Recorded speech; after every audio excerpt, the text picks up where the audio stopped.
Good afternoon, everyone. My name is Ahmed Soliman. I'm a senior researcher here at Chatham House with the Africa Programme. Thank you all so much for coming.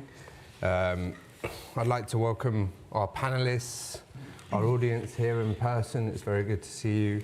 And those joining us via Zoom and also on the live stream. We're here, of course, to talk about the war in Sudan. We, of course, are very concerned about this deeply worrying war. The conflict has entered now its second month, with fighting between the Sudanese Armed Forces and Rapid Support Forces causing an unprecedented humanitarian disaster, 700 killed, 6,000 injured, and those are probably very conservative estimates. Fierce fighting taking place in many parts of the country, particularly in Khartoum, as noted, in the Twin Cities and in parts of Darfur and the two areas. It's difficult to appreciate the scale of infrastructural damage, the levels of looting, lawlessness, the impact on society in such a short period of time. We've seen over 1 million people displaced and having had to fled their homes, including nearly 850,000 internally in other parts of the country, 250,000 fleeing into neighbouring countries. We, of course, are sitting here after 2 weeks of negotiations in Jeddah in Saudi Arabia, brokered by the Saudi and US governments, which have produced a declaration of commitments on humanitarian principles, as well as building on that with now a 7-day ceasefire, short-term humanitarian arrangements coming into effect last night, with a monitoring mechanism of sorts in place, remote monitoring mechanism, we have found out. We've also, of course, seen local efforts towards ceasefires and maintaining peace in parts of the country, notably in parts of Darfur. I know that many of you joining us today in person and online will have a huge affinity with Sudan, be hugely concerned about the ongoing developments in the country. Our thoughts and our concerns are all with you, especially our Sudanese brothers and sisters. And we're very grateful today, I think, in terms of those we have participating in this session, in terms of the range of experts, civil society representatives, members of the diplomatic community, and media also in attendance today. So we're really thankful for you all joining the conversation. Before we get started, let me please welcome our excellent panel of speakers. With me on my left, I have Dame Rosalind Marsden, Associate Fellow with Chatham House Africa Programme. We also have Hafiz Mohammed Ismail, the Director of Justice Africa Sudan. On my right, I have Mohamed Hashim from BBC. We have also Amar Hamoda, member of the Unionist Alliance, also spokesperson for the Forces of Freedom and Change Central Council here in the UK, and Dr. Anna Butchart, Deputy Head of the Sudan and South Sudan Unit for the Foreign and Commonwealth and Development Office. A few housekeeping notes before we get started. So this session will be on the record, so anyone here can use information from the meeting and identify any of our speakers or participants. The event is being live streamed. It's also being recorded for others to watch later on.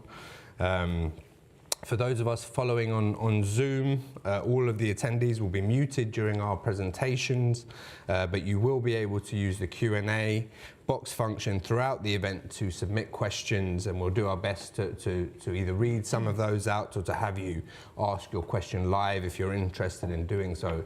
Please do specify that that's the case.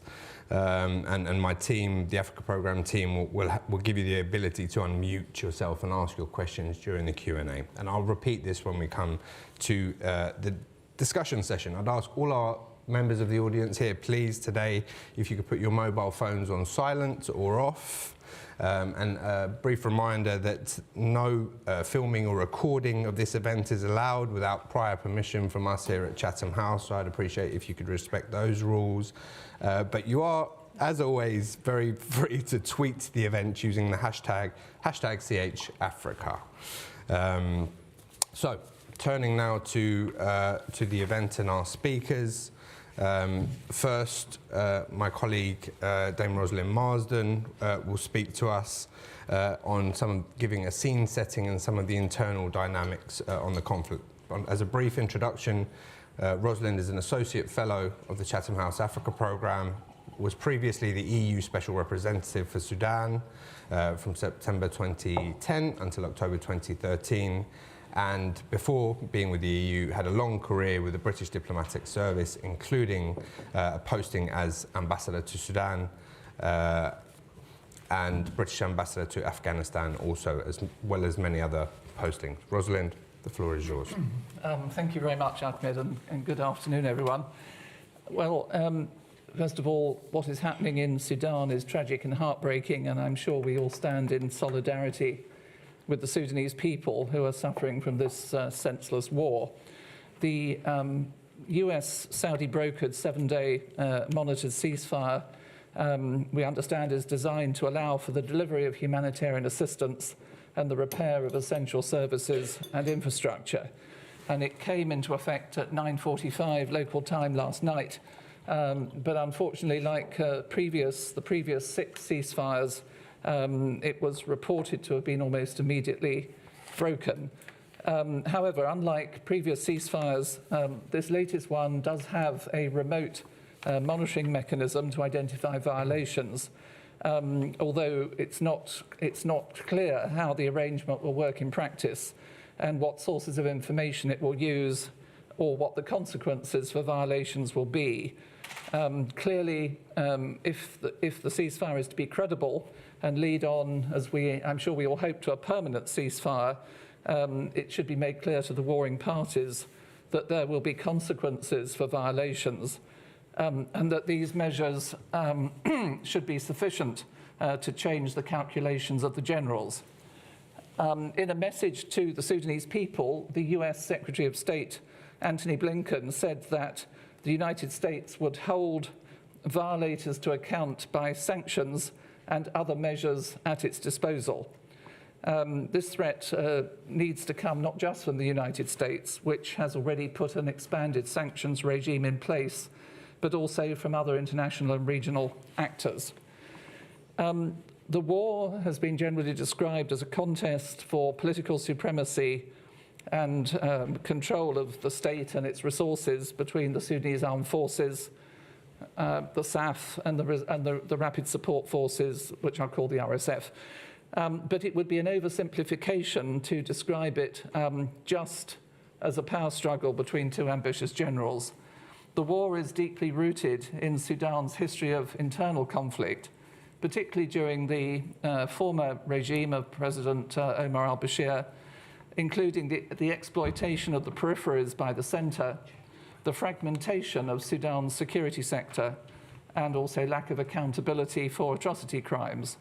The Bashir regime created numerous militias to fight insurgencies in the peripheries, including Islamist militias such as the Popular Defense Forces, which have now been renamed the SAF Reserve Forces, the Janjaweed in Darfur, drawn from Arab pastoralist tribes, as well as paramilitary forces such as the Border Intelligence Guards and the Rapid Support Forces. The SAF preferred to rely on militias and local proxies for its counterinsurgency campaigns, rather than using its own ground forces, as many of the army's rank and file were themselves recruited from the peripheries. And this helps to explain the asymmetric nature of the current war, in which the SAF is relying primarily on airstrikes and heavy artillery, with some support from the Central Reserve Police and reportedly the Popular Defense Forces, whereas the RSF is lightly armed and a highly mobile paramilitary force, which is fighting a ground war, employing guerrilla tactics in urban warfare and using civilians as human shields. the United Nations High Commissioner for Human Rights has made clear that both sides are fighting the war with complete disregard for the safety of civilians and international humanitarian law.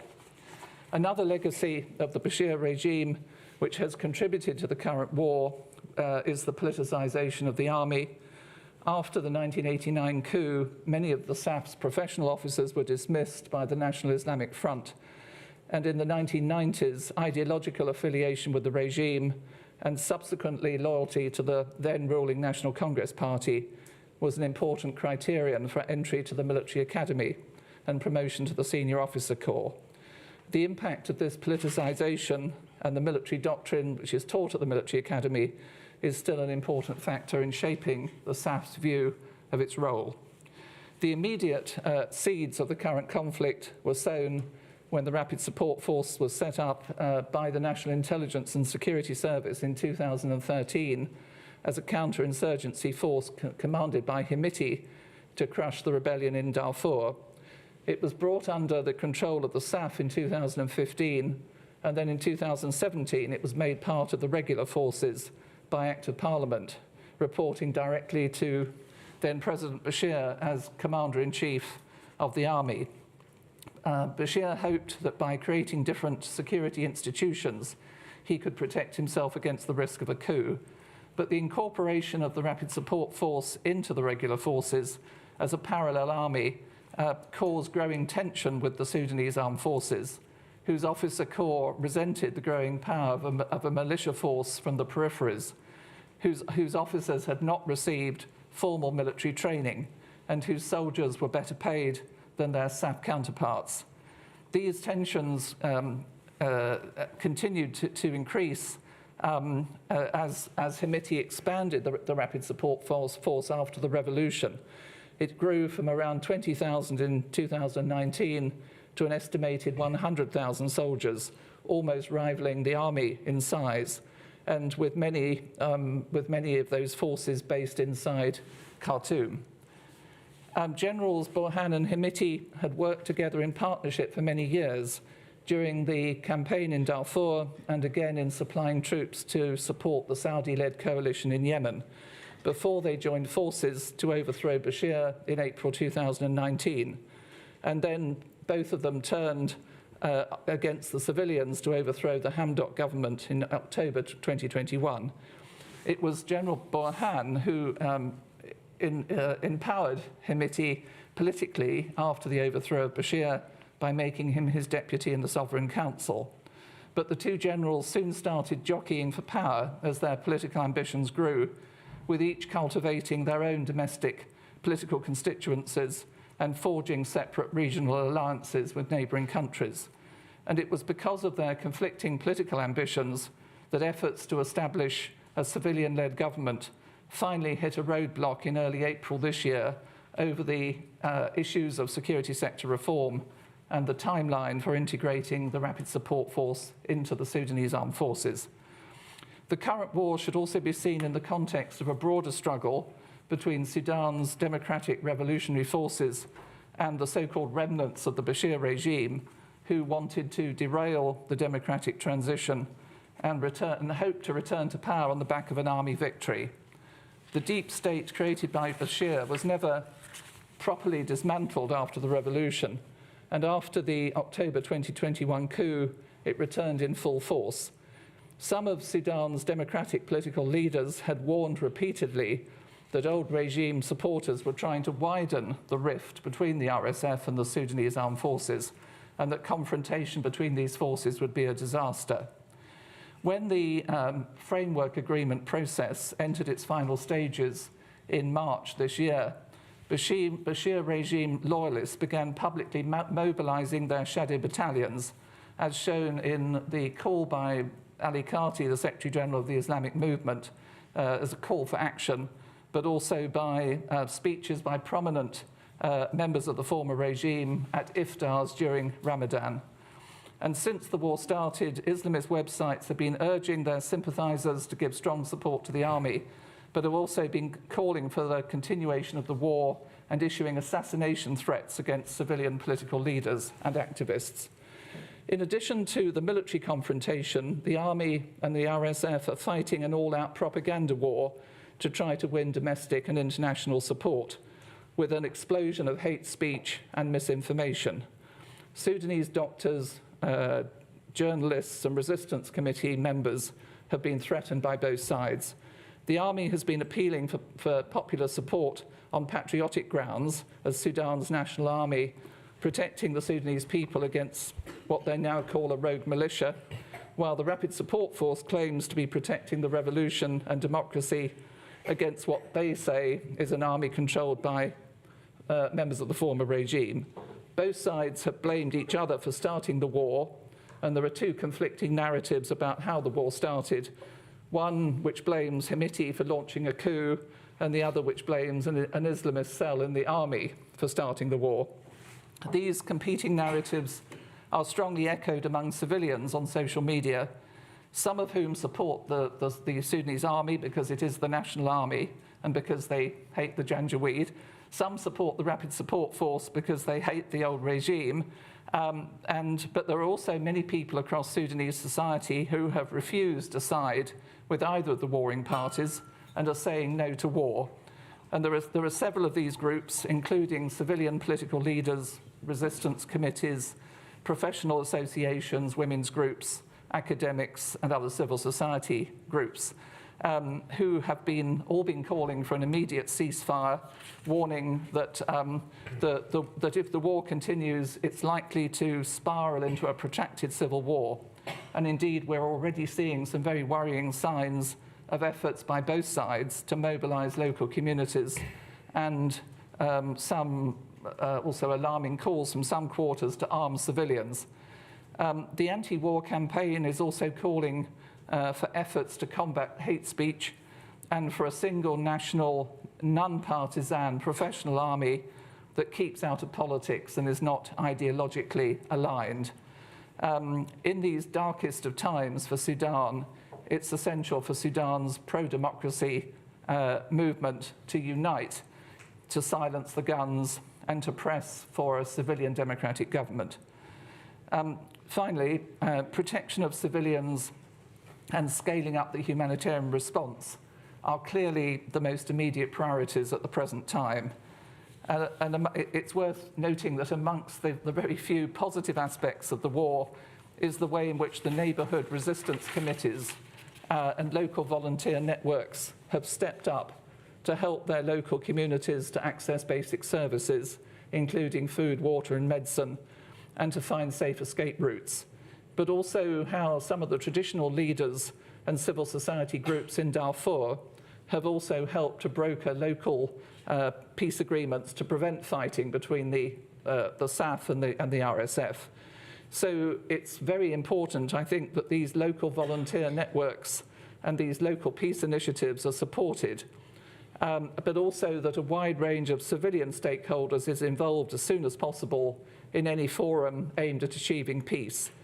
Indeed, they shouldn't just be involved, but they should be the ones to steer the process, and, as the US Secretary of State said, to define Sudan's political future.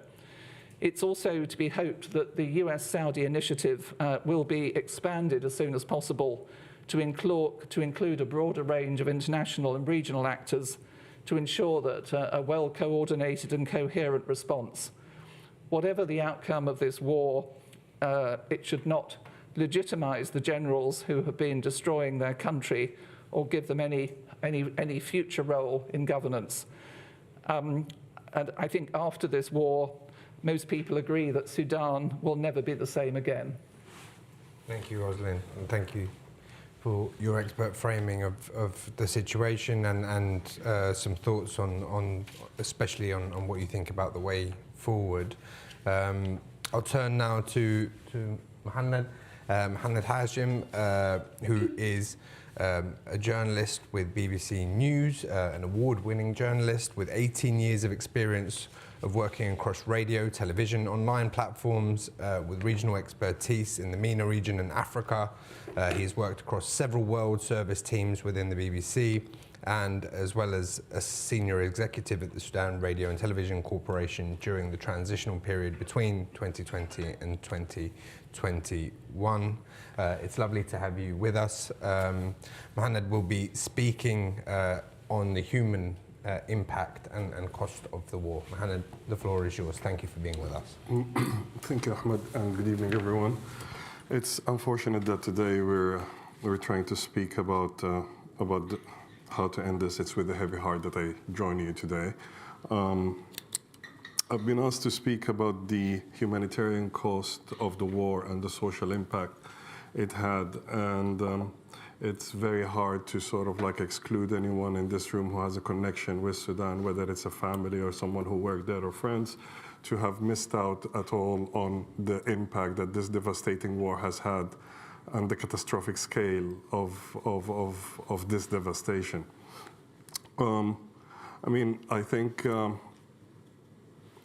having heard the complicated background and context and environment within which this war is functioning, I guess it's I'll just try and focus on certain points here that have suffered the most.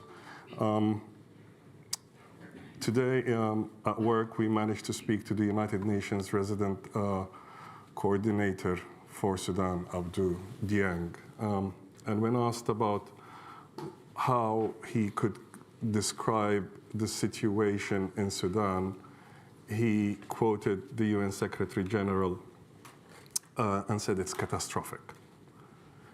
The scale of the challenge that the UN is about to undergo if the current ceasefire holds and they put in their machinations in action is huge. The UN is now, at the beginning of the year, they were asking for $1.7 billion in donor aid to be able to cover the gaps that were already existing in Sudan. We are in mid-May, and the cost now, they're asking for $2.7 billion. Out of the $1.7 billion that they initially asked for, they only got somewhere around $200 million. The UN is hoping on the goodwill of the donor community at a time when the international system is struggling with a lot of stresses all over the world. And the one headline that I saw today, and you can't quote me on it, but it's something verified, is hospitals and the number of hospitals that are occupied by the forces of the RSF. If we look at the medical sector alone, hospitals were a very early target of the fighting in downtown Khartoum. And for anyone who's aware of the grid and the geography of downtown Khartoum, it's a very compact colonial inner space that extends about a mile or two miles.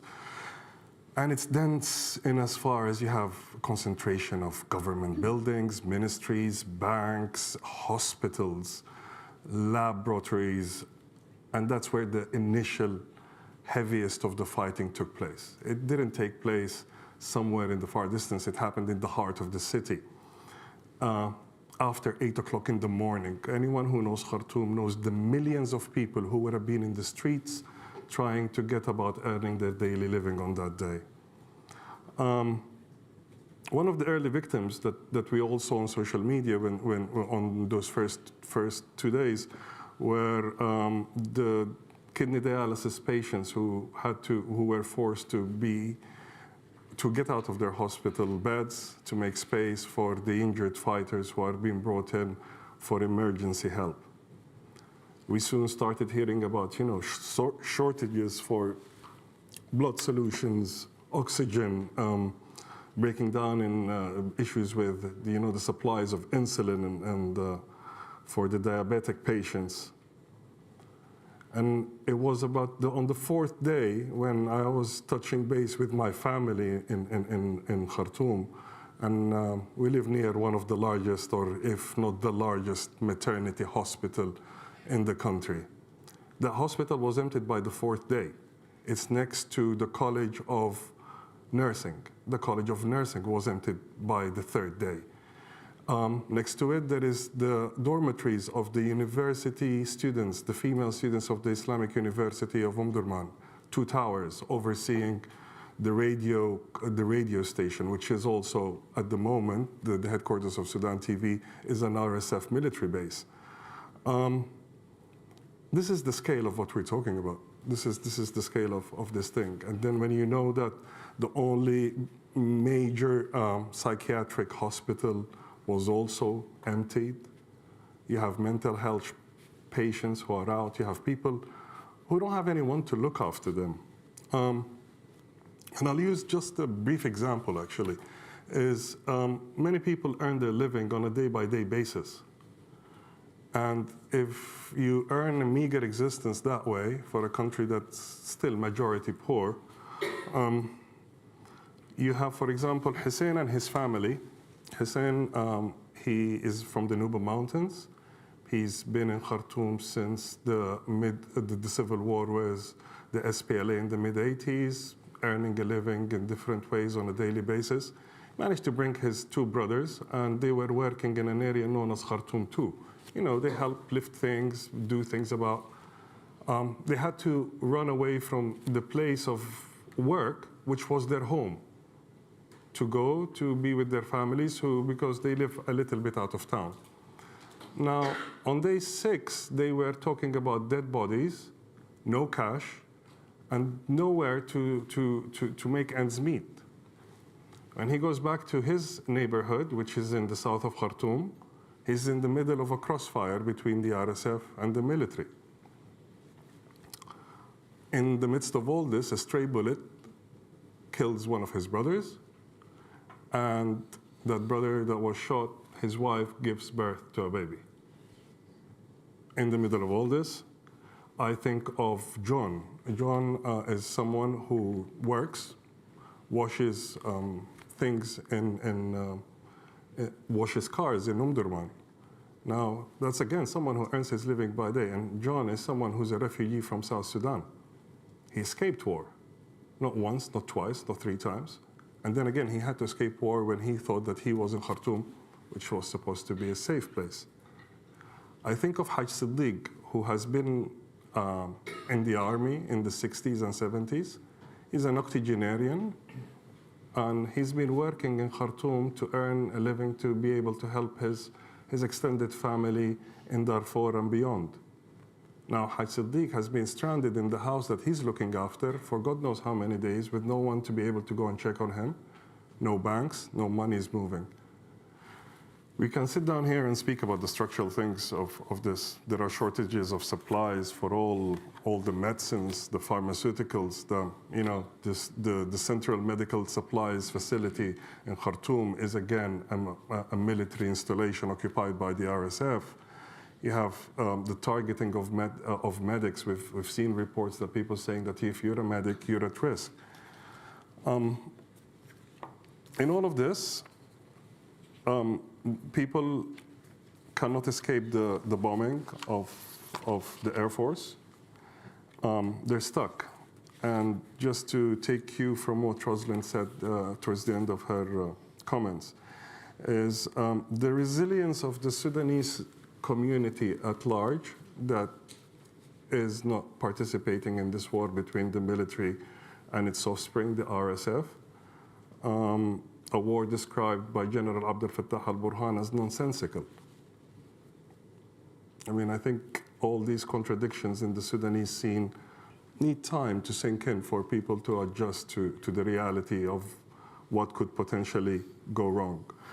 But to try and end on a point of what somewhat upbeat or hope that, today, as I said earlier, the opening of my remarks, is that the UN is ready to help.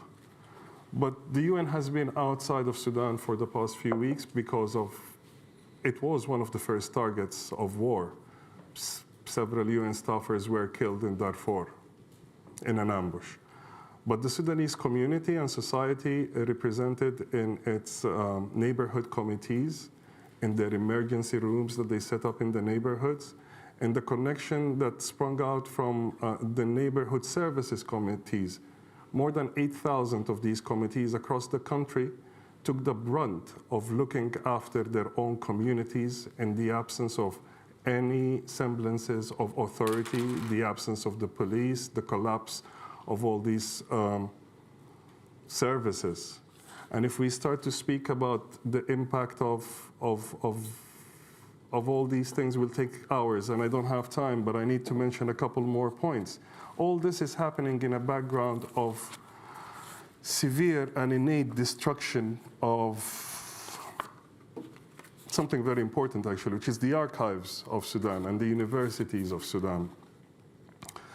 And not just that, the factories, the cost of the, when we come to calculate the cost of this war, it will run into billions. But how long time will these business owners, from the small business owners who have a market stool to the biggest conglomerates that had hundreds of dollars invested in their buildings, the cost on the Sudanese economy that was already struggling after a year and a half of the coup, from expecting debt relief of up to 60 billion, suddenly now we're plunged with the cost of a nonsensical war that will reduce Sudan to a country possibly before the 1950s, with no electricity, no water, no hospitals, no schools. I think we need to let that sink in. This is the scale of this humanitarian catastrophe. Not to mention the number of people that will be that have already been uprooted, that have had their homes looted, occupied, be it by soldiers, RSF gangs, I don't know, looters, the burning of homes, the burning of property, the raping of the incidents of rape that are being mentioned. It's a very, Khartoum was a dysfunctional city. It is now a dystopian nightmare, as a friend of mine said. Thank you.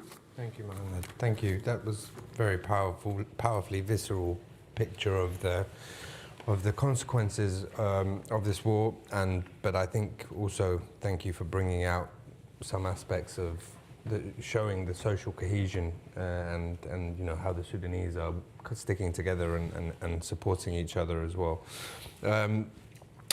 I'll turn now to Hafiz. Hafiz, thank you very much for joining us. So Hafiz is going to have Hafiz, in terms of biography, is the director of Justice Africa Sudan, and he is going to be speaking to us today on the impacting of the conflict and the evolution of the conflict on the marginalized regions of Sudan. So taking us, you know, from the epicenter that we've heard about from Mohammed and Khartoum to other parts of the country. Thank you, Hafiz. The floor is yours. Yeah, thank you, Ahmed, and thank you for the audience and online and also in presence here. Actually, the impact of the war which is going on in Sudan on Sudan peripheries are immense. Normally, we used to have wars in Sudan marginalized area of South Sudan, Darfur, and Nuba Mountain, and Blue Nile. But this time is the reverse. It started in Khartoum, which is something new. The problem with Sudan is very centralized in everything. And that's why the impact, before when the war in other parts of Sudan, people in Khartoum don't actually feel it that hard. But now, because everything is too centralized, people in the peripheries are really feeling it. But just one example is the economy. Because banks are not working, because most of the servers are in Khartoum. Communication companies are not functioning properly. The flow of people and goods are not, because Khartoum is the center of everything. That means Khartoum affected by war or by any disasters is going to have a devastating impact in other parts of Sudan. When we talk about conflict zones like Darfur and Kurdistan, Greater Darfur, they are already inflamed before the conflict, with conflict based on tribal and ethnic backgrounds, like what's happening in Darfur and also in South Kurdistan, and also in West Kurdistan, because we saw what happened in Lagawa and others. And now the impact, there is three type of serious impact: the security, the humanitarian and also in the economy. In terms of security, because, for example, Al Ubaid, we're supposed to be in the cessation of hostilities, which started 9:45 last night, but the fighting in Al Ubaid was going on last night until 8 in the morning. I think Rapid Support attacked the airport, and then the SAF responded to that. But Al Ubaid actually is totally besieged. You cannot actually leave Al Ubaid, not because it's surrounded by the Rapid Support, but also the criminal gangs. You know, you cannot move from Al Ubaid to Rahat, you cannot move from Al Ubaid to Mruaba, you cannot move from Al Ubaid to Deleng, you cannot move south, north, you know, because of also gang exploiting that the current lack of security, and also there is no police, as everyone know, and that actually prevented movement of people and movement of goods. That led to a huge increase in essential commodities price, like sugar, and sugar actually price have been doubled in Abzabad, in Baba Nusa, in Rahat and Al Ubaid. And if the war continues for another week, they will going to run out of stock, because they normally use stock from Khartoum and also through Port Sudan. They totally, because there is no movement of goods or people, they're going to run out of stock, and that will have a very devastating impact. The same thing, medicines also. People are running out of medicines because there is no movement and that. And also because there is a link between Rapid Support Force and some militias, especially in West Kordofan and South Kordofan, like Al-Atawa. They have looked, because we have seen movements and shipment of weapons and ammunition to South Kordofan and North Kordofan. That means even if the war is stopped in Khartoum, that doesn't mean it's going to stop in this other part of Sudan.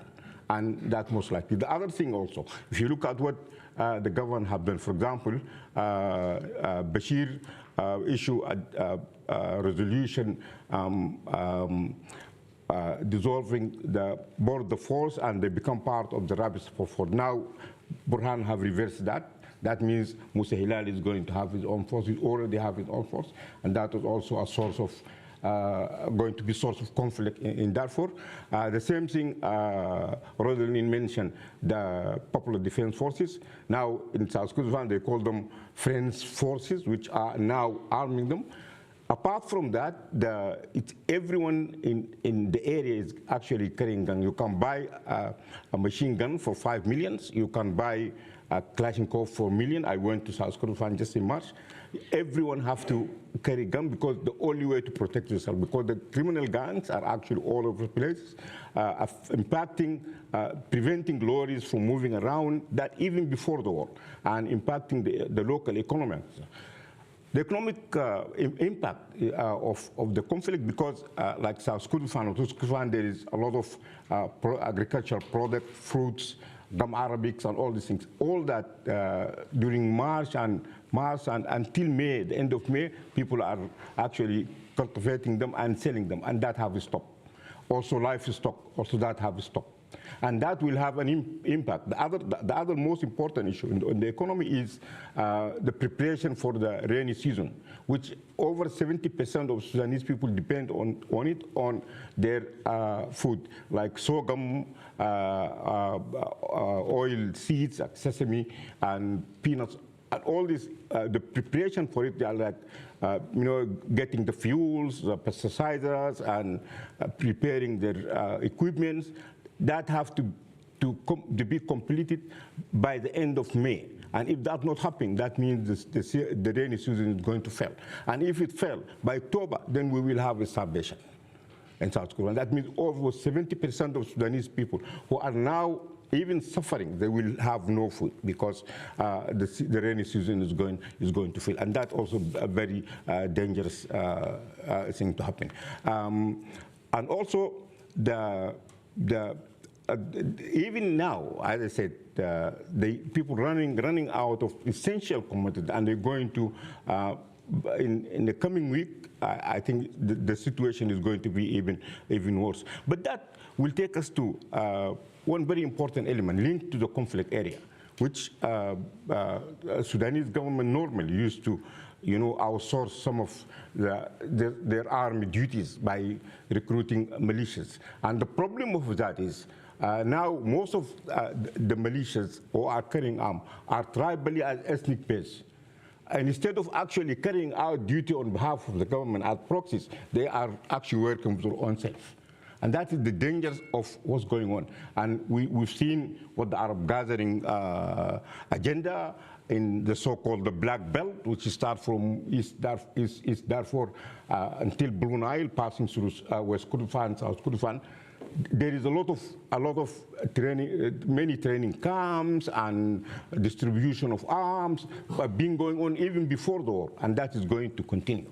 The other most dangerous thing is the polarization within Darfur and South Kordofan according to the ethnic and tribal line. I have trained too many activists from different tribes, Rizegat and others. Most of them now are sympathizers either with Rapid Support Force, and now they actually sided with one side, and that also will have an impact. And we've seen that not only in Darfur or South Sudan, but also inside Khartoum itself, that have very apparent now, and that also people have to look at it and see it. I think one of the main problems which we're facing is the militarization of political lives and link ethnicity to politics and tribal to politics. And that is really very dangerous. And that actually been increased by the policies of the NCP since 1989. Through its counterinsurgency policy and other try to divide and rule policies, and that will have impact. And this war is just going to fuel that more if we don't actually address it in the right way. And I think what we need actually to do, I think, and the only way out for Sudan is for the ongoing process of finding a peaceful solution, like what has been signed in Jeddah have to be implemented or have to be imposed by the international community. That's the only way to settle it, because the spill out of the war from Khartoum, and I said that many times, even if the war is stopped in Khartoum or being resolved, that doesn't mean it's going to be resolved if there is no comprehensive process of addressing all these challenges which is facing Sudan. And also, the one most important issue in South Kordofan, for example, and West Kordofan, many people who actually used to be IDP start going back voluntarily to the area, and now, due to the war, they will lack. There is no essential commodities there. And also areas controlled by SPLM, they used to actually get what they need in terms of essential commodity, flowers, sugar from areas controlled by governments through so-called Salam market or peace market. Now, this had to stop. That means, and there is around 20,000 people just up until last week actually fleeing from areas controlled by government to the areas controlled by SPLM because it is more safer. And they will going to run because they're going to run out of essential goods, and that will have also an impact on that. I think what we need, that also going to have an impact on people's life and livelihood. But the most important thing is the rainy season, I think, and if it fell, then next year we'll have a starvation. Thank you. Thank you very much, Hafiz, for really, outlining how important I think that, the kind of breadbasket area of Sudan is, and some of the complex dynamics that we're seeing in different parts of the country. Turn now to Ammar Hamada.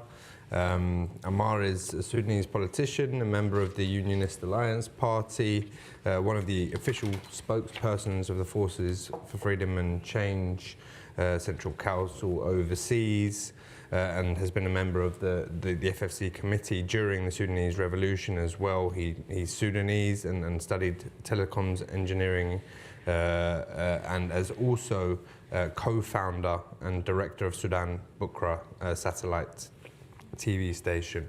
Amara is going to talk to us about the role of the political class, the role of civil society in responding to this conflict. Amara, the floor is yours. Thank you for joining us. Thank you. Thank you all here in person and online as well for concerning about Sudan. It's really needed in these very tough times, as you see. And we are all feel very sorry for the loss of lives in Sudan from the civilians and from the military side as well, as both of them are Sudanese people who deserve a better situation than this happening right now. From a political point of view, we see that we should bear in mind that we were in a military coup or a status quo situation. The political forces are making a very good job by providing a detailed plan for a solution to end the military coup and to resume the transitional period. I mean, the framework agreement and the 5 workshops after that are addressing all the issues related to the transitional period objects. So, Force of Freedom and Change and the others who are signing the framework agreement agreed on principles to have a united army where the DDR and other things related to these military technical issues are discussed within the military side to determine when this will happen and how. But the ultimate goal is to come with a united, professional, and national army. This is the ultimate goal, one of them. Also, this should be according to the setup of the civilian rule. We know that we are in a transitional period, but we have to prepare ourselves for having the right setup so that after reaching a general election, then the area will be as a landscape, nothing not discussed before. So the ultimate goals of having a fair general election and united and professional army and also emphasizing the civil rule is set there. But not all people want to go for elections.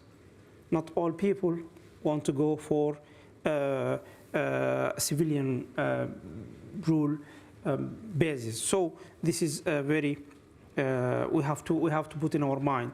When I'm talking about the civilian rule, it means that the military should go to the barracks and to be for its main object or goal is to defend the country outside, not inside. When the war began, we tried to avoid this many times, but not all the times you will have this kind of succeeding to put it away. And when happened, from day one, most of the political parties said no for war, and this is not the way we can tackle our problems, and this way will just lead us either to civil war or at least to a new long dictatorship. So both of them are very serious.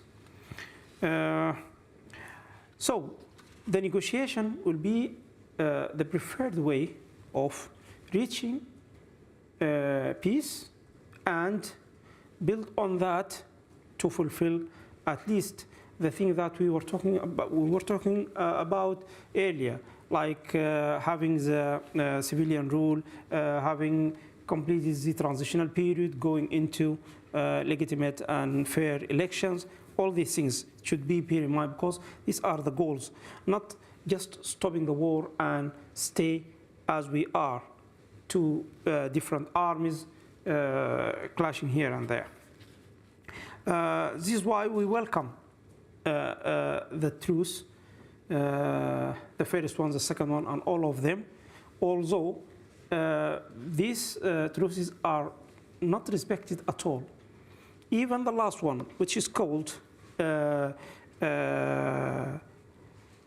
ceasing fire for not permanent, for limited time, is not respected. And now we know that the sound of guns are still there in Khartoum and other Sudanese armies. From strategic point of view, we consider this war as a lost and destruction of our national forces. Strategically, we are killing each other. This is fact. And this war, as I said, is meaningless and have to stop. And we are working for that. Continuation will make more bloods and bloods and revenge after revenge. So the slow type of negotiation is not helping being quickly in action. As we know, when you have long time for things to be left for chaos, you see looting and many other things, so it is more complicated. So being quickly and on the spot for the negotiation is one of the points that we need to clarify and ask for, especially for those who are negotiating in Jeddah.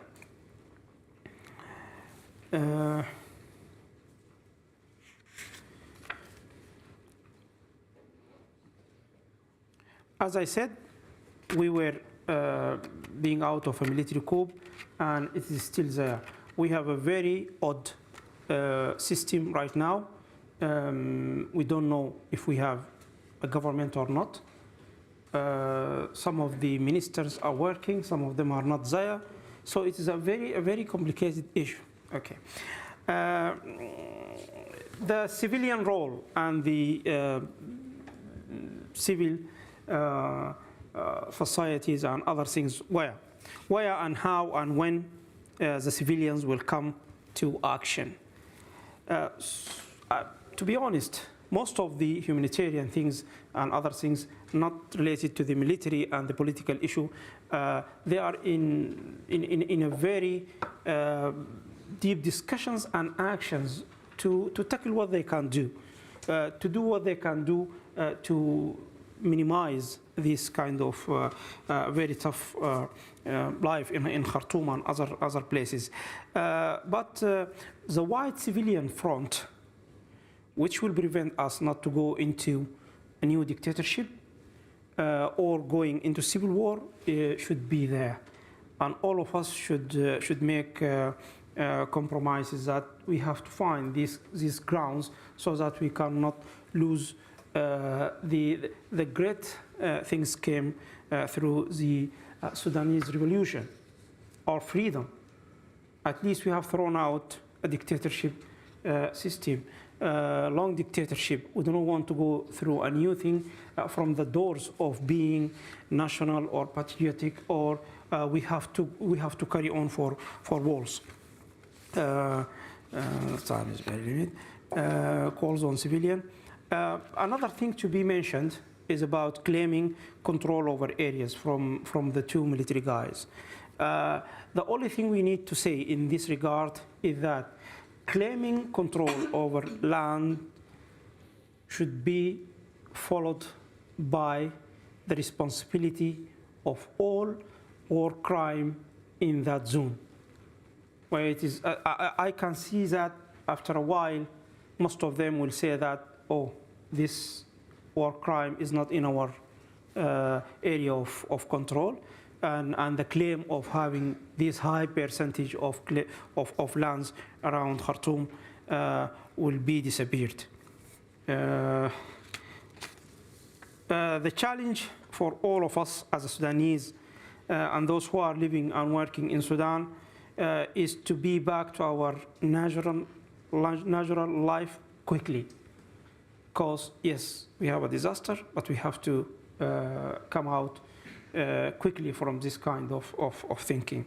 The last point, and also to restore the community homogeneity and social peace.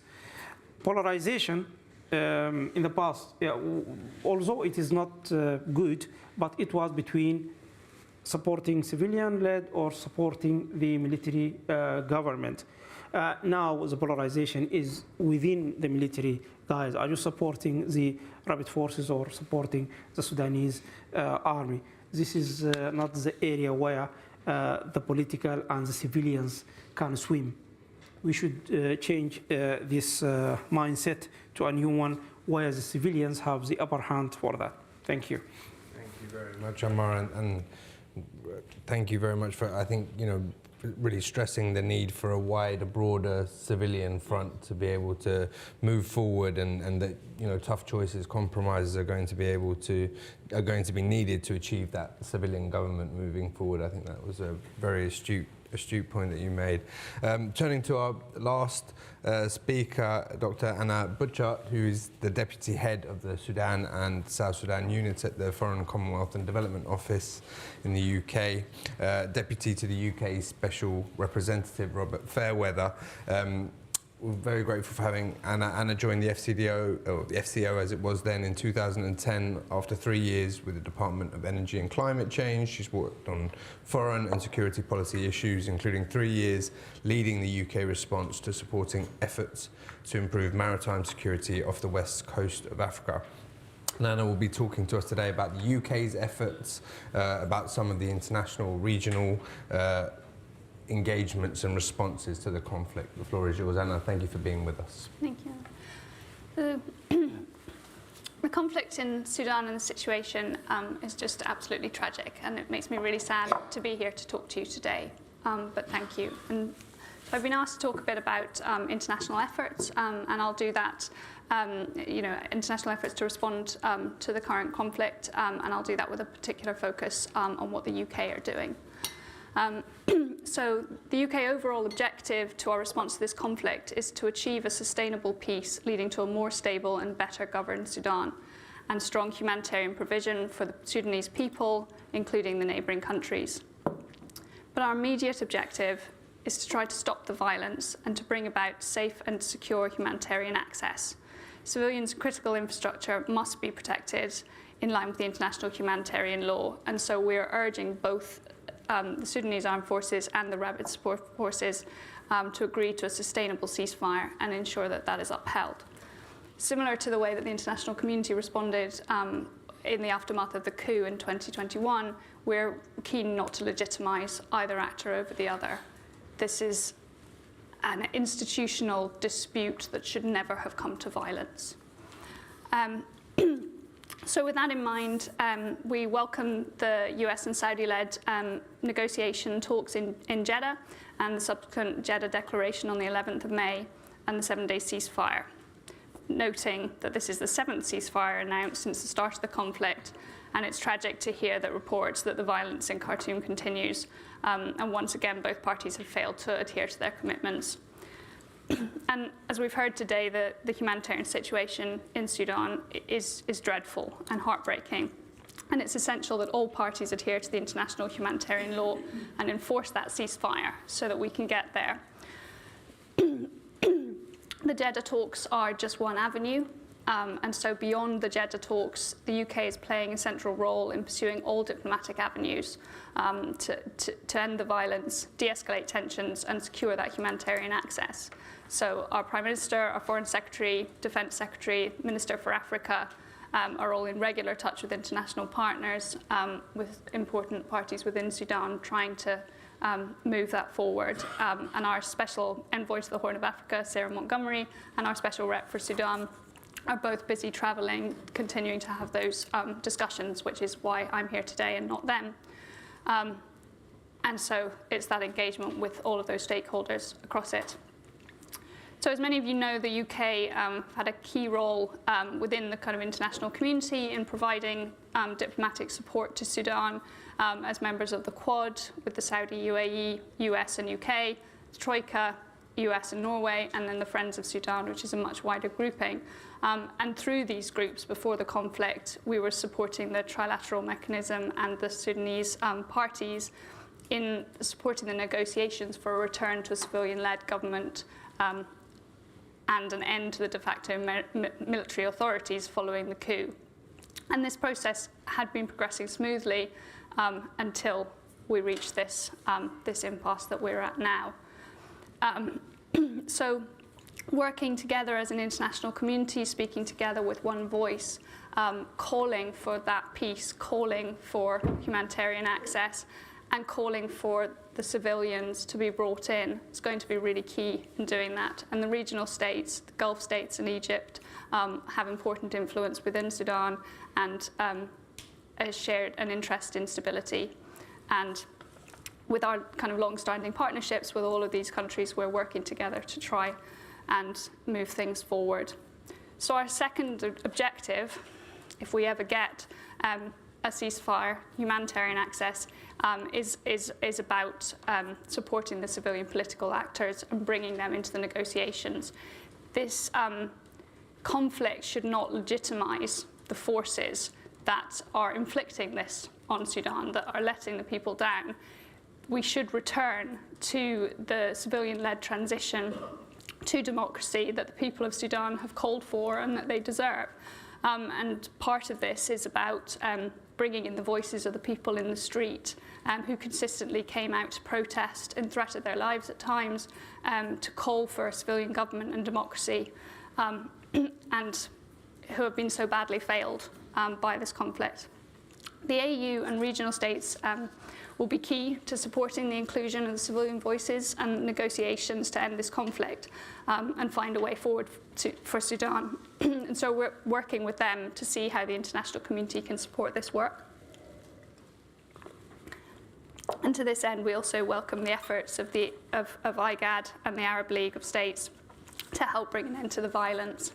At the UK, at the UN, the UK also have a voice, and so we're using our position as a permanent member and a pen holder to raise concerns regarding the current crisis.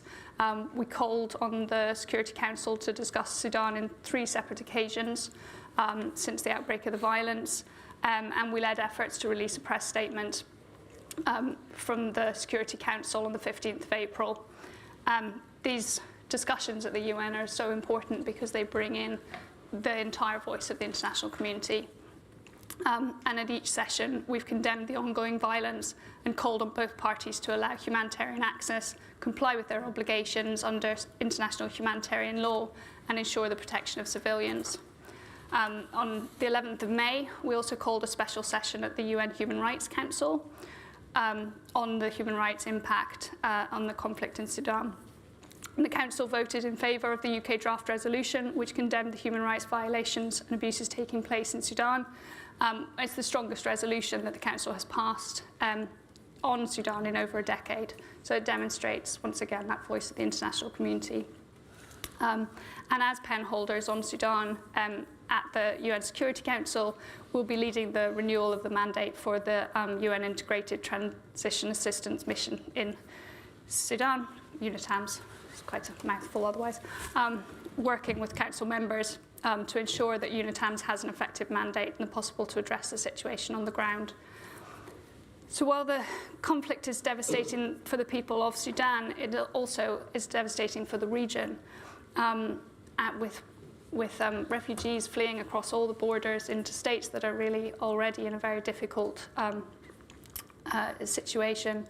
So we're monitoring this closely, including the humanitarian and security impacts of the conflict on the Sudan's neighbouring countries, and working closely with regional states on that. So an example, and we quite quickly released an initial £5 million in life-saving aid to meet the urgent needs of the tens of thousands of refugees and returnees in South Sudan and in Chad. And tomorrow the UK is hosting a humanitarian pledging conference in New York, which was initially arranged to raise money in support of the countries in the Horn of Africa already struggling with famine and climate change. This is now well-timed to pull together humanitarian support in the face of this conflict. So it's an emerging problem. We are working as closely as we can with everybody and trying to pull in the same direction. I think ultimately we all have that same objective, and we stand with the people of Sudan who really have lost out because of this. Thanks. Thank you very much, Anna. Thank you. Thank you to all our speakers. We will come to questions now. I see the time is ticking away, and with your acceptance, hopefully we can push a little bit over to allow for more questions, both from the floor and those online. Again, I see some questions coming through online. Do continue to post questions in the Q&A. We will have an opportunity. I'll try and come to some of you live as well. Now that we come to the Q&A with the audience, which is where I'll start, I'd ask all members of the audience, if you're called upon, to please give your name and affiliation. You wait for my colleagues, who two of them are coming around with handheld mics. And I'll try and group some of the questions for our speakers so that we can target them to some of our individual speakers. Please do try and be clear and concise and short. I know it's difficult at times, but we have very limited time for questions from everybody. So yes, please, if there are any hands in the room, first questions, please. I'll start right at the back, please, Elise. Hi, I'm Dalia Mohammed Abdulmunam. I'm Sudanese. I have a two-part question. The first one regarding the legitimization of both generals. That's already happened. Ever since June 30th, those two were legitimate, and they were literally given a chair at the table. And they were legitimized after the coup, and they were legitimized during the transitional talks for the framework. So I don't understand why we keep insisting we should not legitimize them when they already have, especially by the international community. And my second question is to Mr. Ammar Hamouda. Who's going to represent us civilians? Because you guys failed us several times. So I don't know who's going to represent us. And those who should have represented us, you pushed them to the side, and you did not give them a seat at the table. The resistance committees, the civic society groups, the civilians. You gave the politicians, who have failed us time and time again, the right to speak on our behalf, and they're part of the reason why we're in the mess we're currently in. So I would like to know who's going to represent us, when and if this war ends, and who's going to give us the best shot that we can move forward. Because I have no faith in the FFC, I have no faith in the political parties. Thank you. Thank you very much. I'll take another couple of questions. One gentleman right at the front here, please.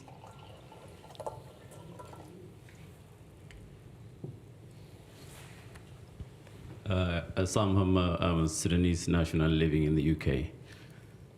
I just wanted to ask 3 questions. One question, please, sir. Only one. Only one. Okay. Thank you. One question. So before my question is I just wanted to establish that what we're facing now is a culmination of the brute force as the sole source of legitimacy for political power in Sudan. It's not surprising. We always been ruled by guns, pre-colonial, colonial, and post-colonial. They always have our guns on us. I'm really upset.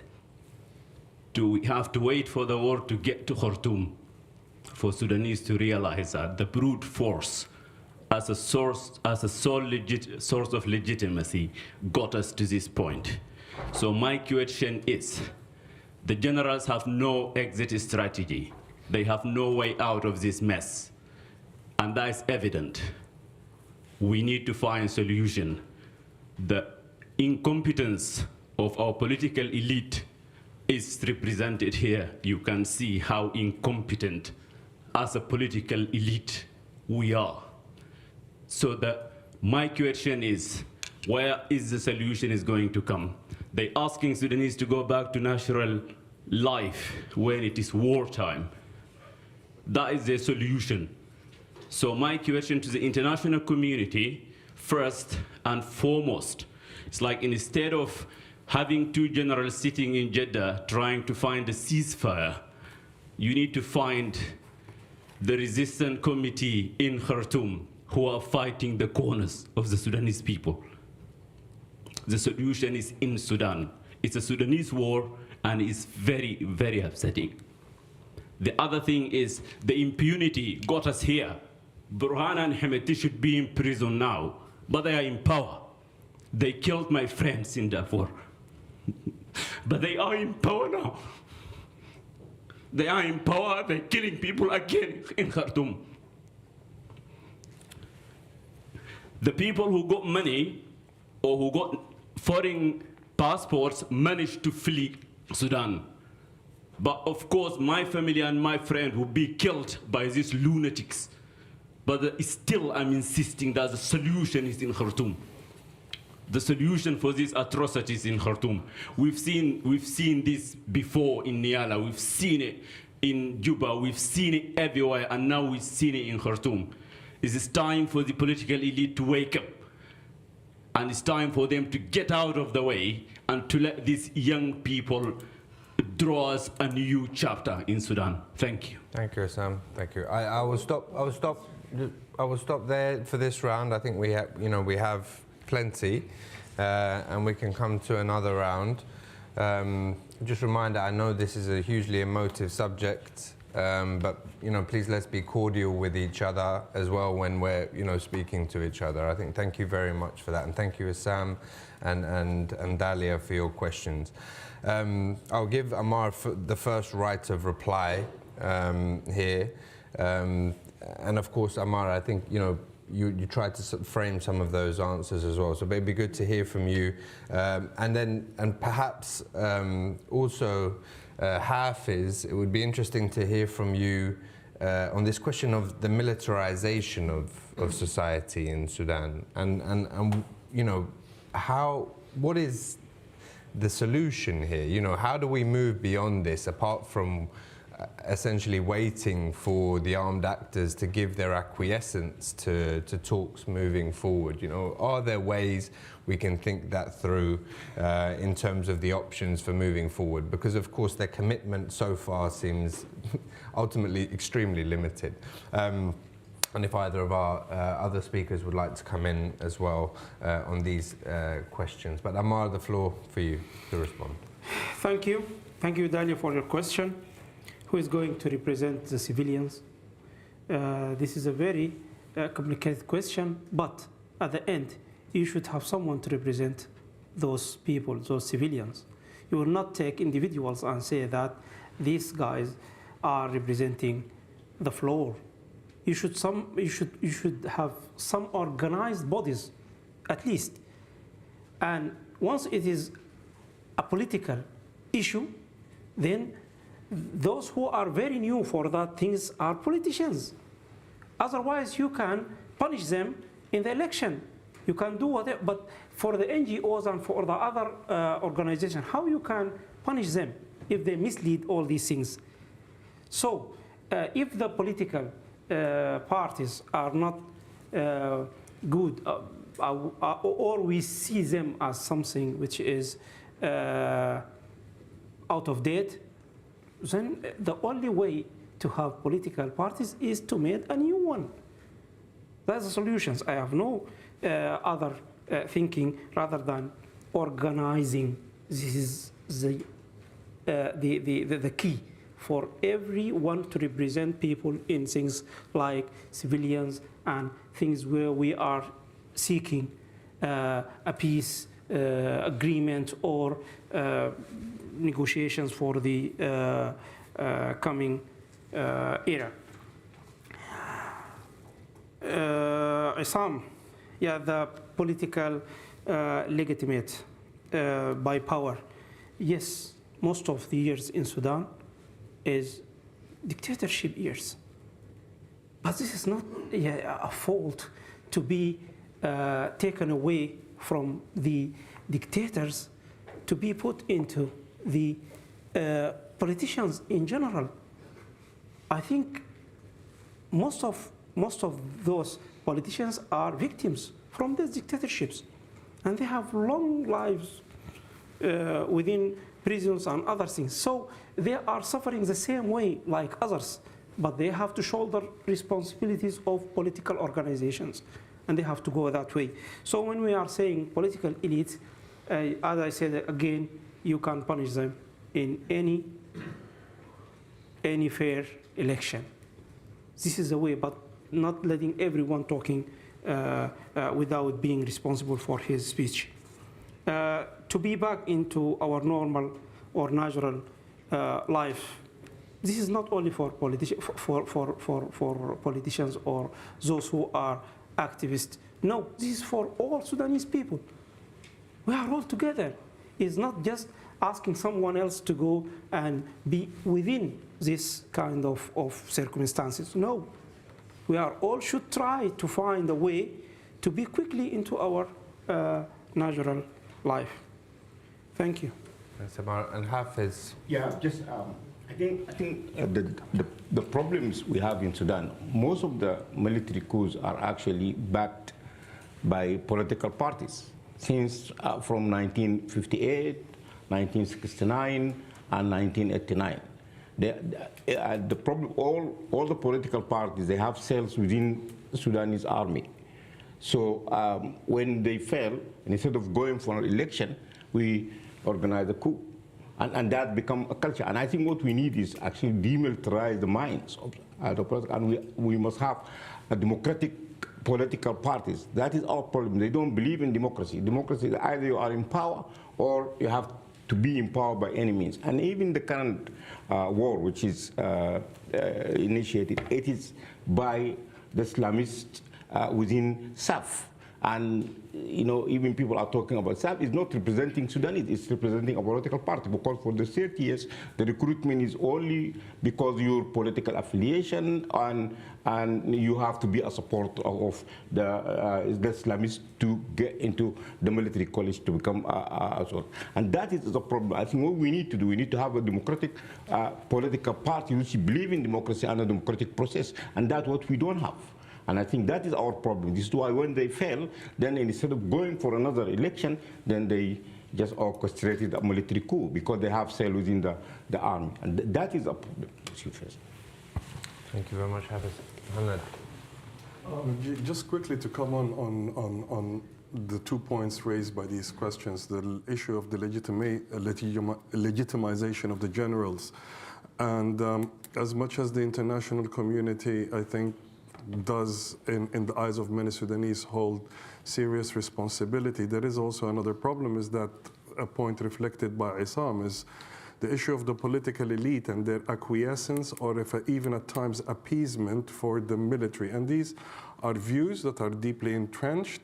Many people from the popular protest movement that has fragmented over the years from 2019 onwards, they do echo this one sentiment, is the sense of betrayal, whether it was post the June 3rd massacre in 2019, when the political class represented in the FFC opted for reconciling with the Sudanese military on the hope of forming some sort of hybrid administrative formula that would work.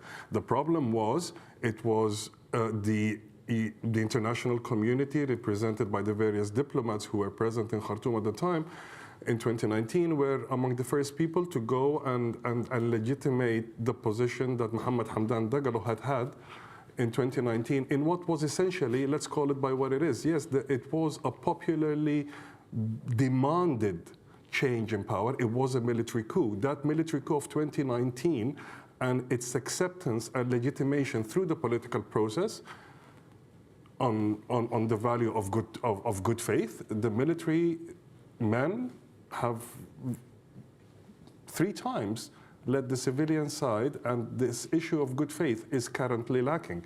So when you come to the militarization of civilian life, that is the genuine legacy of 30 years of the NCP rule, and there is no escaping for this. So it's a very complicated conflict at the moment, where a lot of currents.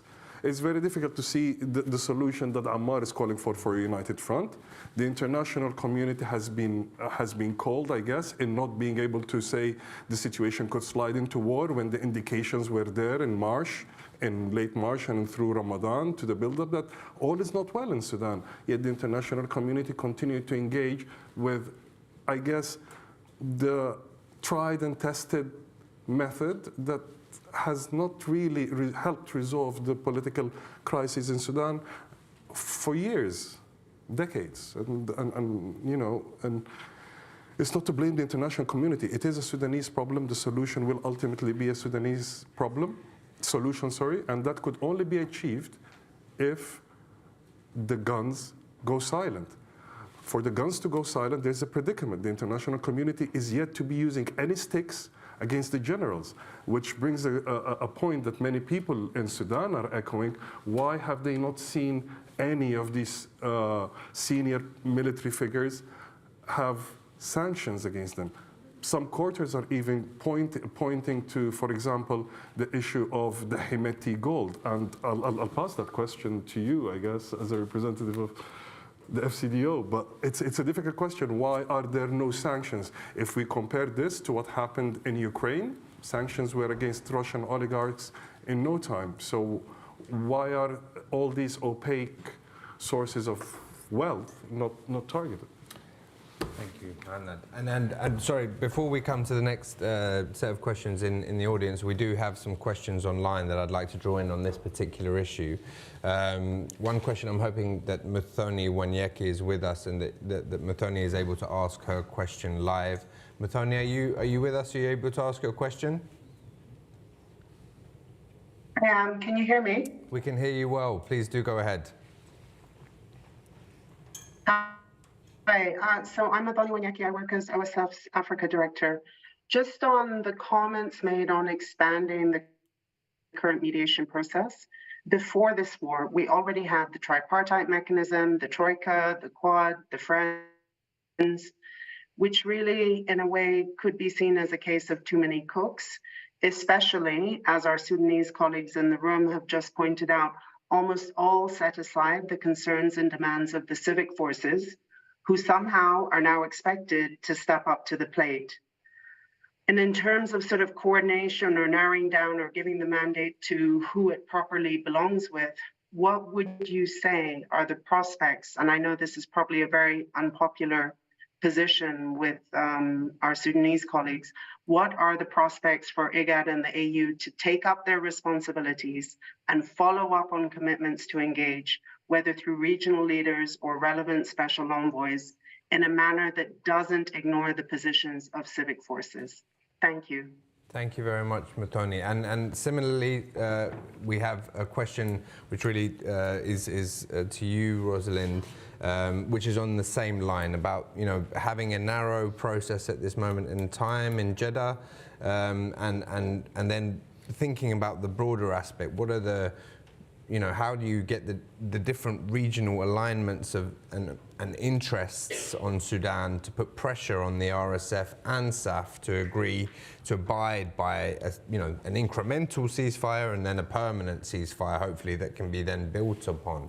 And is there a body currently in place, as Muthoni was mentioning, to make this happen?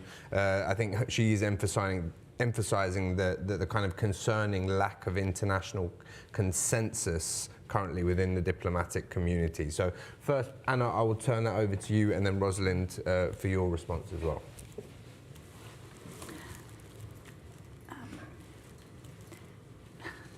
Sorry, I'm just trying to collect my thoughts. I was a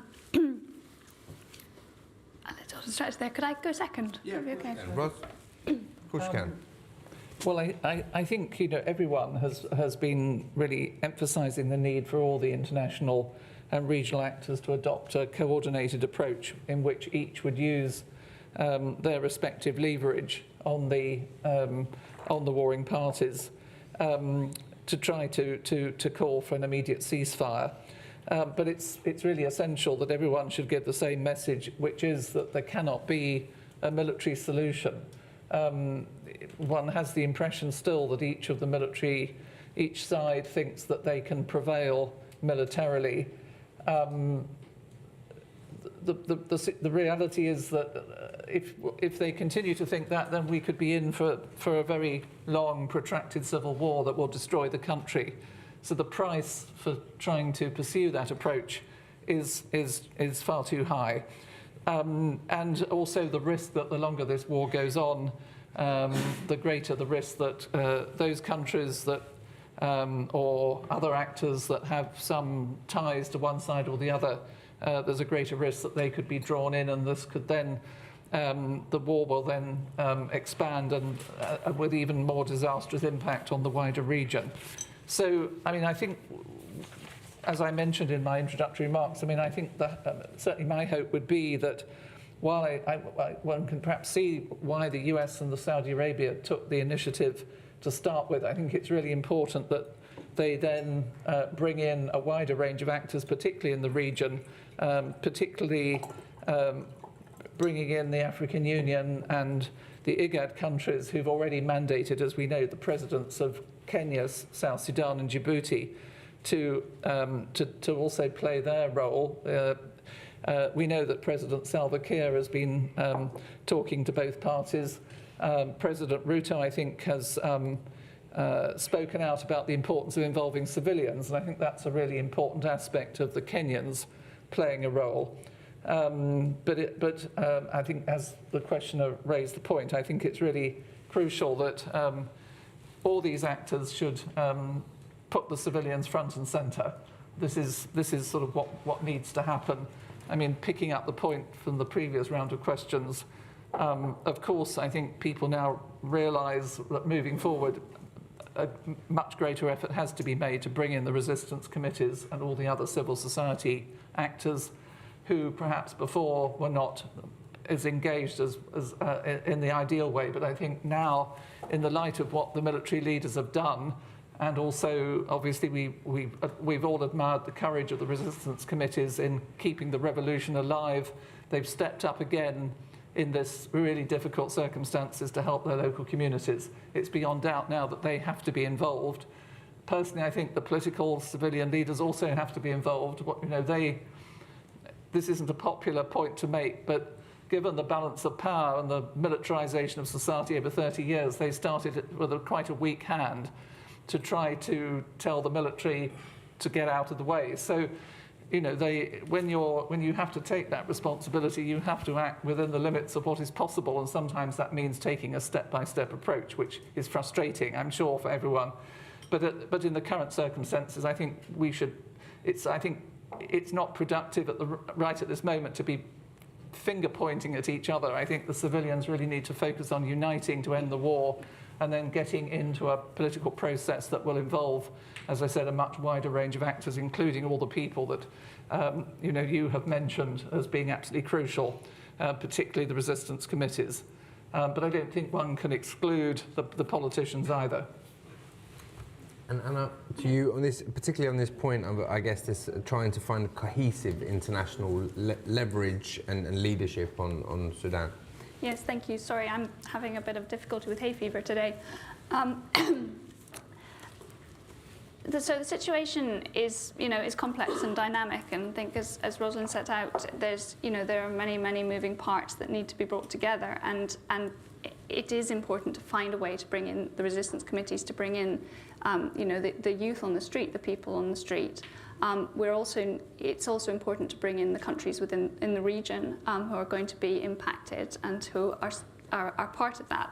And one of the challenges that we have for the international community is to try and find cohesion amongst those voices, and that's cohesion amongst the civilians, the political elites, as you say, the different parties there, but also the people in the street and bringing in not just the resistance committees who we find it easy to talk to, but the youth who are by their very nature a grassroots organisation and don't want to have a leader, as it were. You know, how do we bring in their voice is one of the challenges, and how do we really galvanise those conversations?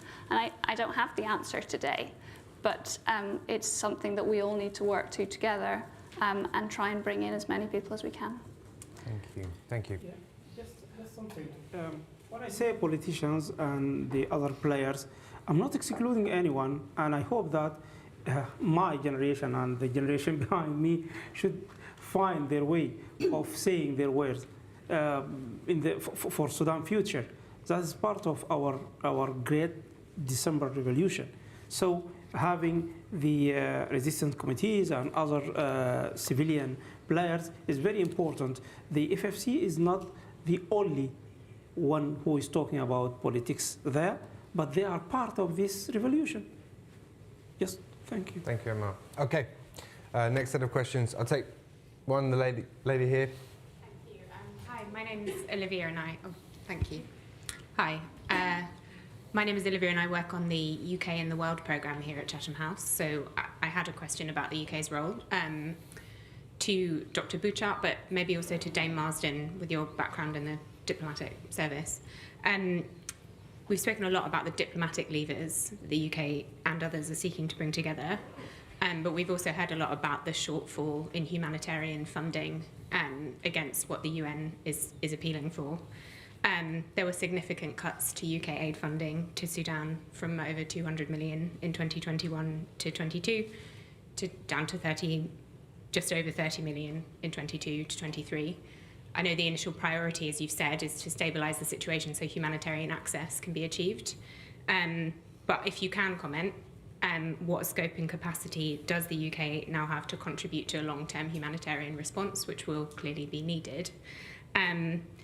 Witnesses to the International Development Committee this week said some of those cuts were particularly to peace building and supporting civilian organisations, and we've heard a lot about the importance of civilian voice. So I'm curious about, is there anything you can say about the long-term UK role in a humanitarian response, and maybe the role of the UK and the international community in supporting civilian organisations with resources as well as other support and diplomatic levers? Thank you. Thank you, Olivia. Gentleman right at the back there, and then we'll take one in the front.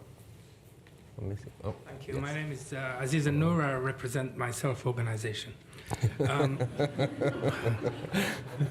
What I'd like to, maybe somebody could highlight maybe what's going to happen in Darfur. The number of people, I believe, in the last 2 weeks who died were about 2,000, which is far exceeds the number in Khartoum if you notice the density of population and so forth. Are we looking at when I say stuff to somebody, maybe there's going to be a second genocide, they'll say, oh no, this is an ethnic fighting. For the people who are dying on the roads or in their homes, the women, the children, so forth, I don't think it matters if it's the Janjaweed or ethnic minorities who are fighting or somebody, but I haven't heard anybody saying anything about how this matter is going to be addressed. Thank you, Aziz. And I'm going to turn this way, I'm afraid. So the lady just there, please. The lady, yes. Thank you very much. Yeah. Thank you very much. My name is Iman. I'm a Sudanese diaspora. One of the most important things that we need to do now is speak about peace, right, and how we impose peace. We understand that the generals do not understand the language of international humanitarian law or international human rights. And as we speak about how we impose it, the sanctions have been mentioned. But how is it that we can impose these sanctions on these individuals in a smart way and include others who are party to the conflict, and make sure that the way, as we know, that the only way that war actually stops is when it becomes really expensive. So how is it that we could do that? That's my question. I'm looking at the time, so I'm going to take one or two questions more here, because I think this is going to be the last round. So this gentleman just here. Then Okay, my name is Salam Tutu. I represent Nuba Mountain Solidarity Abroad. I came from one of the war zone area. I think what is going on in Sudan, this is the failure of the political elite and the international community to fulfill what is the normal people in Sudan needs. Because they are not listening to what people need. They make a deal between the political elites and the international community. Like what happened in 2019, they signed an agreement with the military, with the head of the military, and most of the Sudanese know that this head of the military, they're criminals. They start. Salam, can you, just because of time brevity, Okay. Do you have a question that you can inform me? Okay. So thank you very much, sir. My question, we know that there is some countries deeply involved in what is going on, like Emirates and Russia through Wagner, and Emirates through supporting the Rapid Support Force. What is the UK government? What is, if there is any ideas how we can stop this influence, because they are fueling the war. These two countries. I want to know the UK policy towards that. Thank you. Okay, thank you and I'll take one final question. The gentleman over there at the back. Thank you. And apologies to those who have not been able to, but we're running out of time. Thank you. My name is Mohammed Ibrahim from Sudan Capacity Building and Good Governance Group. First, we would like that the problem in Sudan, or the warring parties, should amend their position and try to allow Sudanese people to resume their life and to continue what is going on now. In fact, the September or December revolution objective is to restore democracy in Sudan. And as we know that most of the Sudanese people are about 65% or more are young generation that needs to practice democracy and to select their representatives freely. Now, as Dr. Anna said, that in Jeddah they are trying to ensure that they are not legitimize the political position of the warring parties rather than to empower the civilians to carry the politics. We know that FCS is the active group in Sudan now, and we need to accommodate the other, we call the civil societies. What are the criteria that you're going to take in order to ensure all these different groups will be accommodated and to having a lasting political framework in Sudan? Thank you. Thank you very much, Mohammed. Okay, we'll start with the question from Olivia, focusing on the UK's response in terms of supporting humanitarian funding, but also peace building and other civilian activities. Yes, so thank you for the question. I focused today on the kind of political diplomatic negotiations that we're behind, but we're also working very hard on the kind of humanitarian situation. So we're working very closely with the UN, with the World Food Programme, on trying to get humanitarian assistance into the country and develop that response. We're also holding this pledging conference tomorrow, which will be an opportunity for, hopefully as many members of the international community as possible to put forward the donations that are able to be made to support that shortfall. I think on the ODA cuts and that funding, it's been an incredibly difficult time, and it's a very, very difficult time to be working in development with these finances. I think a lot of the cuts that were made in, across the board were because of a very difficult financial situation that the world and the UK finds themselves in post-COVID and with the war in Ukraine.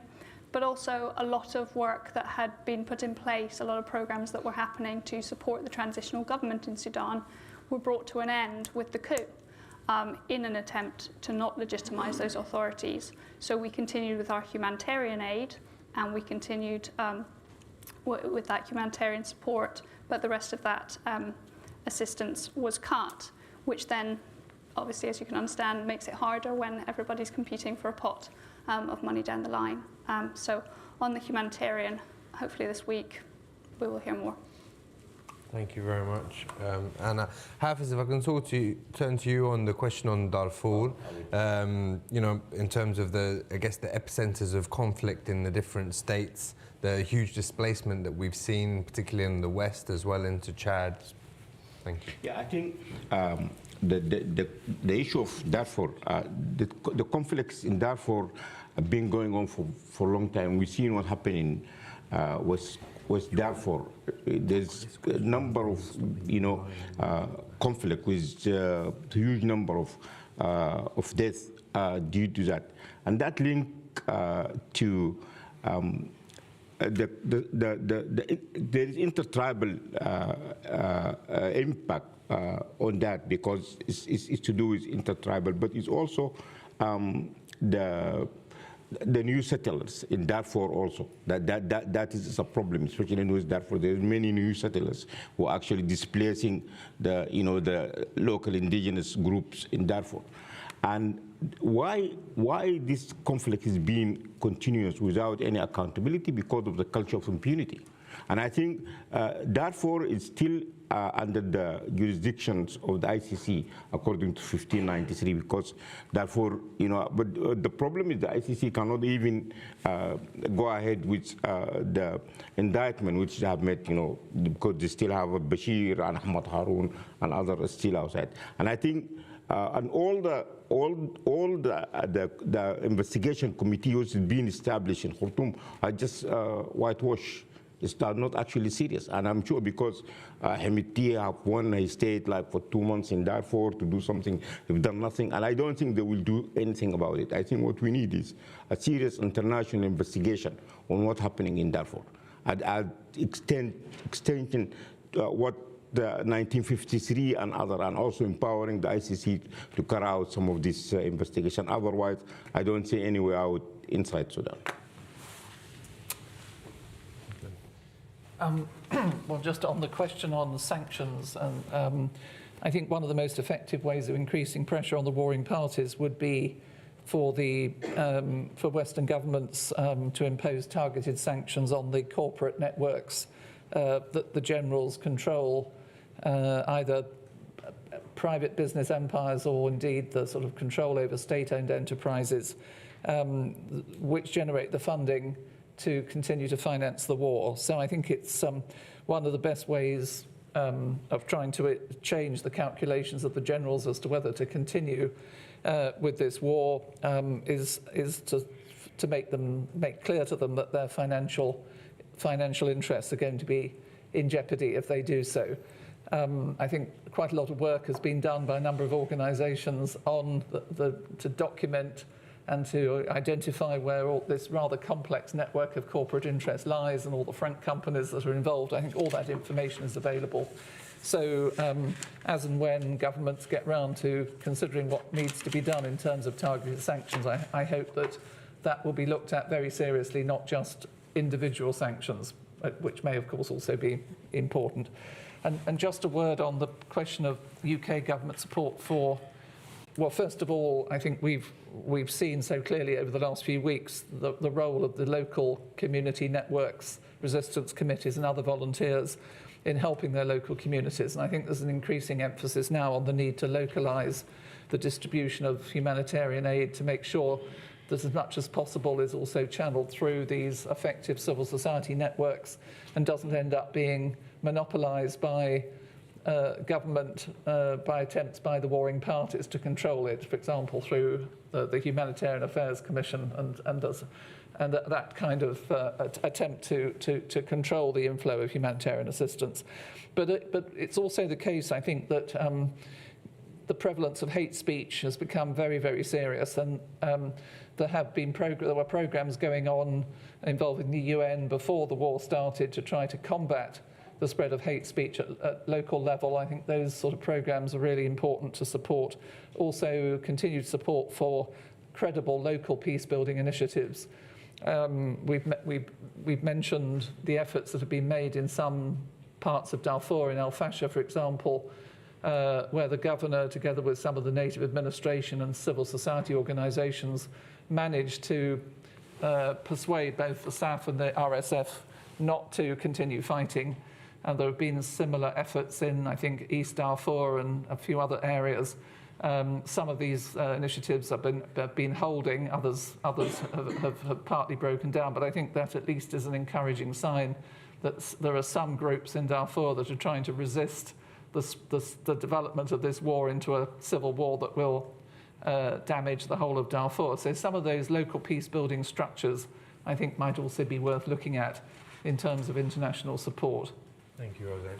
I would add on the sanctions point as well that, I mean, of course, there are some countries, the US, have set up a sanctions regime, but this idea of, coming back to this need for international consensus, there needs to be a broader set of actors, I think, to signal the same thing, both in Europe and the West, but of course also those countries that we know that have significant influence with the parties within the region, Egypt, the United Emirates, Saudi Arabia.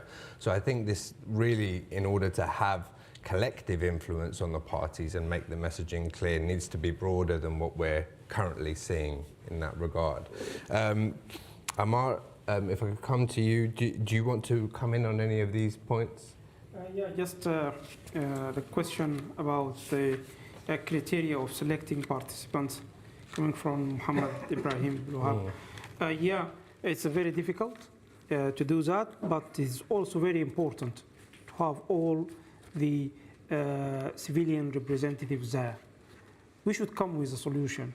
How this is maybe led for those who are actively engaged with the situation in Sudan, and they will come up with their representative. I think our idea here is to make it something reasonable, not like going into general election and having a very legitimate representative for that. No, we are in a situation where we are under war, actually, and we want to find solutions to go out. Many of them were already engaged, and new are coming as well, and we can see that under or after the military coup, most of them reactivated their participation and raised their voices, and actually they are the real who made or voided the military coup. Yeah. Mohanad, I will give you, I think we just have to answer our questions at the moment, and then we have to finalise the event. Mohanad, I'll give you the floor also to answer any of those questions, but I think that question, if we could emphasise, finalise on, how do we, include the younger generation who are, of course, already included within the structures, but how do we proactively find ways to bring this group that are pushing for democracy, more representative governance in Sudan into the equation, if we are able to come back to a situation where we're discussing the political process and the way forward? Yeah, I think that's the $1 million question. That's the most difficult question of the lot. But I think what realistically we have on the ground, and we've seen it in practice, and I think the resistance committees, if they are the voice of the young, and the resistance committees are varied and what they could do is, first of all, these resistance committees all have publicized positions and stances and charters that outline their visions. The visions are outlined. These individual resistance committees are identifiable. They have nominated their speakers, their people who will engage with the international community. They have identified their advisors. The challenge has always been, despite all these things, they were largely ignored because of the nature of how these things work, I guess. I don't know why. It's more than, it's actually much more complicated than an issue of not having guns. I guess it goes to the point you were trying to point about the failure of the political class or the political elite in finding what Ammar is talking about, this mythical unified stance. At the moment, I think it's very difficult to have a unified stance in a society that is very largely polarized, whether you support the RSF, whether you support SAF.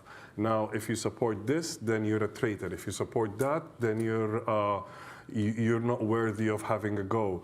If you're with the Forces for Freedom and Change, you're hopeless. If you're with the Islamists, you're all the criminals. So within that type of language and environment, it's going to be impossible to reach a solid ground. But can the international community or the mediators in Jeddah, the United States and Saudi Arabia, bring on board the young, very well coordinated and tightly knit coordination groups that actually do represent the view of a reasonable proportion of Sudan? It's very difficult, because I heard it said in the panel, there is that point that the international community and regional actors and neighbors of Sudan all look for. The terrible S, that idea of stability at whatever price. And for the part of the world that Sudan is in, pragmatic politics will always win the day, and pragmatic politics that look after the interests of the states backing them. It's very complicated. Can the Sudanese pull it back? I think one idea I've heard circulating is, if the ceasefire goes beyond the week and becomes something more substantial, these networks might actually get back again, not to just carry the large humanitarian duty that's fallen onto them of looking after the needy and all of that, but actually to continue what they have been doing for 4 years non-stop, which is peaceful protest. The two generals sat down with the politicians at the back of kids who were very happy to go unarmed, bare-chested. Now, this is the real challenge of the future of Sudan, is there are a lot of young fighters in the RSF who, by virtue of coming from the margins of Sudan, understand that the one way that the Omar al-Bashir instilled in the country over 30 years is the way of the gun. And with these two opposing visions, either peaceful resistance or I'll get what I get with the gun, I think now the fallacy of the gun has been seen in the depravity of the looting, the wide-scale looting, the extent of it, the brutality of it, in the capital, which is a home to, it's a city the size of London, give or take.